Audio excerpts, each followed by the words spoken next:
बहुत समय पहले, लगभग 1970 के दशक की बात है। उस समय 1 रुपया भी बहुत कीमती होता था। भारत के एक छोटे से गांव में एक बहुत ही ईमानदार और मेहनती किसान रहता था। उसका नाम था रामदयाल। रामदयाल ने अपनी पूरी जिंदगी मेहनत करके खेती, व्यापार और बड़ा घर बनाया था। लेकिन अब वो बूढ़ा हो चुका था और उसे एक चिंता सताने लगी। मुनीम जी, मैं कई दिनों से सोच रहा हूँ कि मैं अब बूढ़ा हो चुका हूँ, उम्र भी हो चुकी है। मुझे लगता है कि मुझे अब अपनी संपत्ति का बंटवारा करके सारा काम भार बच्चों के हाथ में दे देना चाहिए। बिल्कुल सही सोच रहे हो रामदयाल जी। बच्चे भी अब बड़े हो चुके हैं।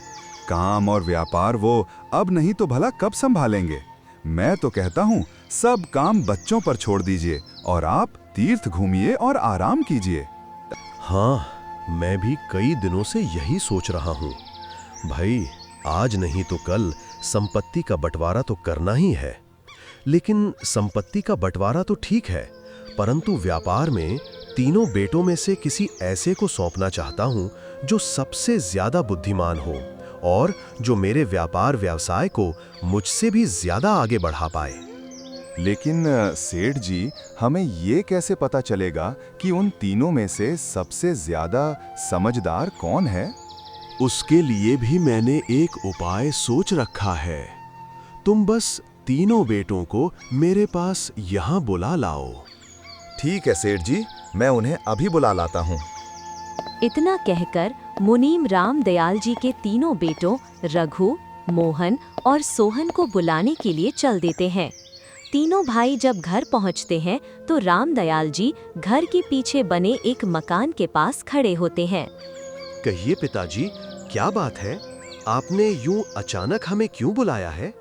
हाँ बेटे, बात कुछ ऐसी ही है। मैंने मुनीम जी से बात करके ये फैसला किया है कि अब सारी संपत्ति का बंटवारा करने का समय आ गया है। मैं घर और खेत तुम तीनों भाइयों में बराबर बांटना चाहता हूँ, इसलिए तुम तीनों को यहाँ बुलाया है। लेकिन पिताजी, अभी बंटवारे की क्या जरूरत है? सब कुछ सही तो चल रहा है। नहीं बेटा, अब मेरी उम्र हो गई है। मैं अब अपना बाकी का जीवन बिना किसी चिंता के आराम से जीना चाहता हूँ। और वैसे भी देखा जाए तो तुम्हारे लिए भी यही सही उम्र है कि तुम घर परिवार और व्यवसाय की जिम्मेदारियां संभालो।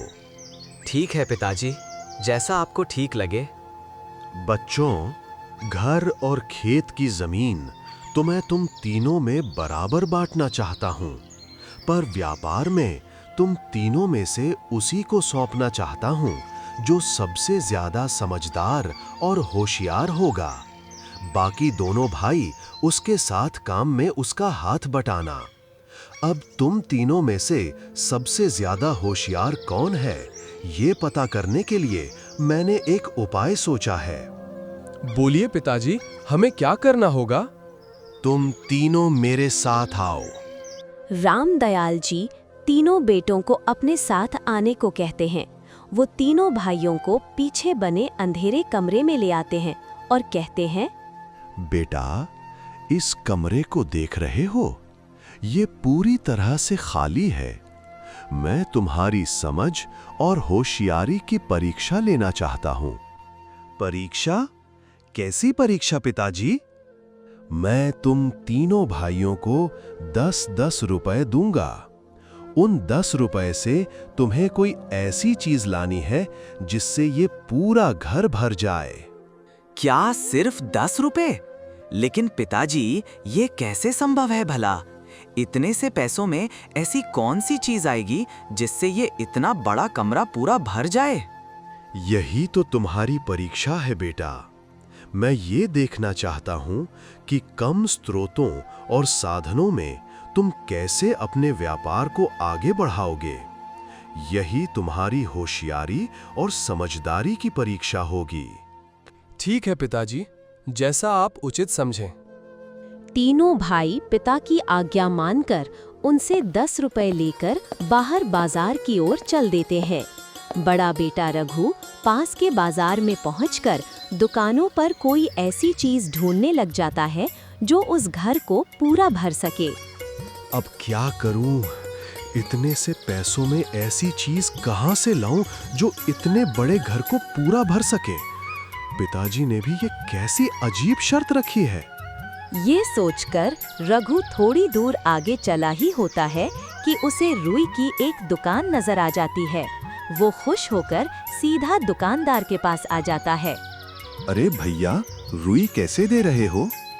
1 रुपए की 2 किलो दे रहा हूँ भाई साहब। ठीक ठीक लगाइए भैया, गांव में नए नए दिख रहे हो, पहली बार दुकान लगाइए क्या?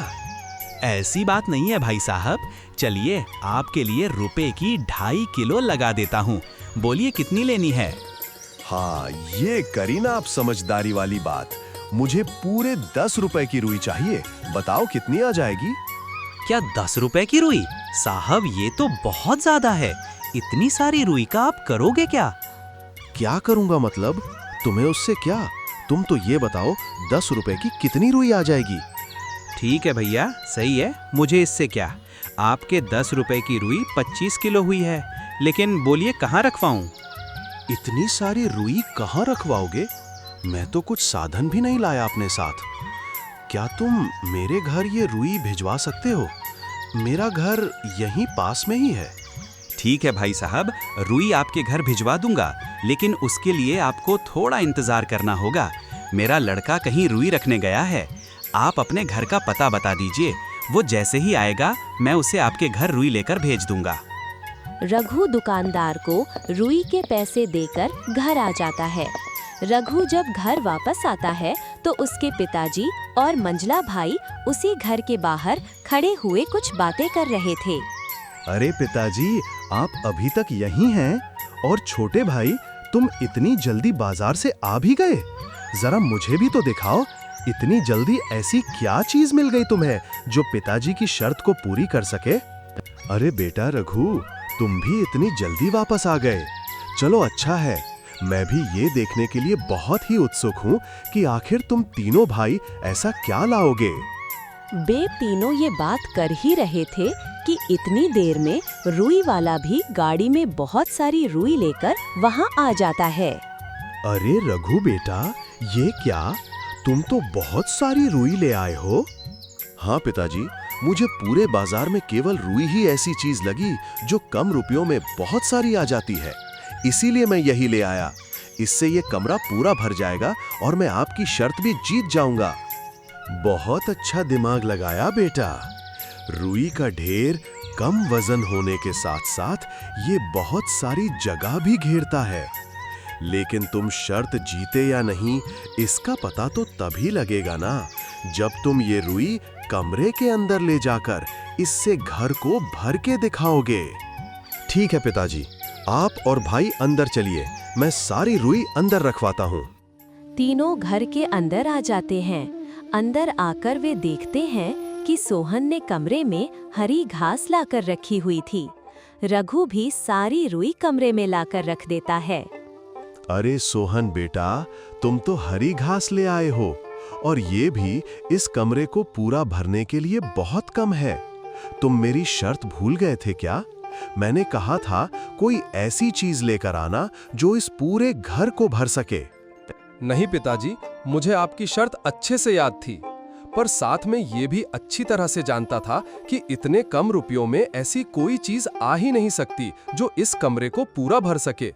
इसलिए यहाँ से जाते वक्त रास्ते में मैंने हरी हरी घास उगी हुई देखी थी।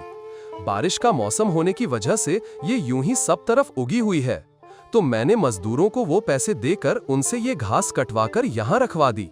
मुझे लगा कि ये घास कमरे को पूरा भर तो नहीं सकती, लेकिन फिर भी मेरे दोनों भाइयों को 10 रुपए में जो सामान मिलेगा उससे तो हर हाल में ज्यादा ही होगी। लेकिन बेटा सोहन, फिर भी तुम ये बात तो मानते हो ना कि तुम शर्त में रघु से पीछे रह गए। उसकी लाई हुई रुई कमरे में तुम्हारी लाई हुई घास से ज्यादा जगह घेर रही है। देखा पिताजी, अब तो आप मानते हो ना कि तीनों भाइयों में ही सबसे ज्यादा होशियार हूँ। चाहे शर्त के अनुसार मैं पूरा कमरा नहीं भर पाया, परंतु फिर भी मेरी रुई ही सबसे ज्यादा होगी। इसलिए व्यापार के हिस्से में प्राथमिकता मुझे ही मिलनी चाहिए। अरे रुको बेटा, इतनी जल्दी किस बात की है? अभी मोहन का आना बाकी है, उसे तो आ जाने दो। जी पिताजी, मैंने शर्त के अनुसार वैसी चीज ढूंढने में मेहनत नहीं की और आपकी शर्त को गंभीरता से नहीं लिया, इसलिए मैं हार गया। एक बात हमेशा याद रखना बेटा, आत्मविश्वास हमेशा अच्छा होता है, किंतु जरूरत से ज्यादा अति आत्मविश्वासी होना अच्छी बात नहीं है। क्या पता मोहन तुमसे ज्यादा अच्छा कुछ ले आए। लेकिन ये मोहन कहाँ रह गया है? शाम होने को आई, अभी तक तो उसे आ जाना चाहिए था। रामदयाल बड़े बेटे रघु को समझा रहे थे, लेकिन वो तो मन ही मन खुश हो रहा था। वो तो अपने आप को जीता हुआ मान चुका था। तभी वहां मोहन आ जाता है। अरे मोहन बेटा, तुम कहाँ रह गए थे? इतनी देर कैसे हो गई? माफ करना पिताजी, आने में देर हो गई। आज जब मैं बाजार में आपकी शर्त के अनुसार पूरे कमरे को भर देने वाली चीज ढूंढने जा रहा था, तब रास्ते में मुझे एक भूखा व्यक्ति और एक बारिश में भीगने की वजह से ठंड से ठिठुरती हुई बूढ़ी अम्मा दिखी। उन्हें यूं परेशान देखकर मुझे आपकी सीख याद आ गई और मैंने आपके दिए हुए रुपयों में से 4 रुपए का भूखे को खाना खिला दिया और 5 रुपए से उन बूढ़ी अम्मा को नया कंबल खरीद कर दे दिया। इसी वजह से आने में देर हो गई। बहुत अच्छा किया बेटा, हमें हमेशा जरूरतमंद की मदद करना चाहिए। लेकिन उस वजह से तुम्हारे सारे पैसे तो खर्च हो गए, जिसकी वजह से तुम मेरी शर्त तो हार गए। नहीं पिताजी, जब तक आपकी दी हुई शिक्षा मेरे पास है, तब तक हारने का तो सवाल ही नहीं उठता। बहुत सोचने के बाद मैं बचे हुए 1 रुपए में से 50 पैसे की मोमबत्ती और 50 पैसे की माचिस ले आया हूँ। क्या मोमबत्ती और माचिस? लेकिन उससे क्या होगा? मैं कुछ समझा नहीं बेटा। रुकिए पिताजी, मैं आप तीनों को कुछ दिखाना चाहता हूँ। मोहन ने जैसे ही मोमबत्ती को जलाया, पूरा कमरा उसकी रोशनी से भर गया। देखिए पिताजी, मैंने आपकी शर्त के अनुसार पूरे घर को प्रकाश की रोशनी से भर दिया। शाबाश बेटा, मैं तुम्हारी इस चतुराई से बहुत खुश हूँ। तुम अपनी योग्यता साबित करने के साथ साथ जरूरतमंदों की मदद करना नहीं भूले। तुम ही मेरे व्यापार को संभालने के लिए योग्य हो।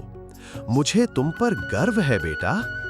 रामदयाल मोहन की होशियारी से बहुत ही ज्यादा खुश हुए और दोनों भाई रघु और सोहन भी अपने छोटे भाई के शर्त जीतने की बधाई दे रहे थे। और इसी तरह कहानी यही समाप्त होती है। आगे और ऐसी दिलचस्प कहानी देखने के लिए टून अड्डा चैनल को सब्सक्राइब कीजिए। मिलते हैं अगले कहानियों में, तब तक के लिए अलविदा।